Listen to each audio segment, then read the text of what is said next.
లోపల కడుపు నిండా కుటిలత్వంతో నింపుకొని పైకి మాత్రం నాటకాలు మాటలు మాట్లాడుతూ ఉంటారు. కుటిల బుద్ధి, కుటిల వర్తనలు యెహోవాకు హేయులు.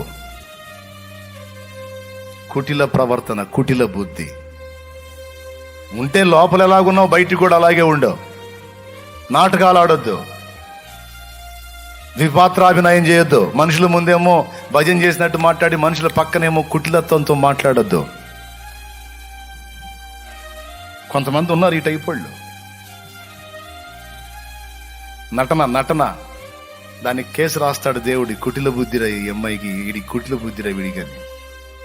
ఎందుకు చెప్తున్నాడో దేవుడు అర్థం చేసుకోండి. ఈ మాటల్ని, ఈ దరిద్రాలు ఎన్నడూ రానియొద్దు. వీటిని బ్యాలెన్స్ చేసుకున్నారనుకో, మీ అభివృద్ధిని ఆపటం ఎవడి వల్ల కాదు. మీరు దీవించబడతారు, ఆశీర్వదించబడతారు, అనేకులకు ఆశీర్వాద కారణంగా మారిపోతారు.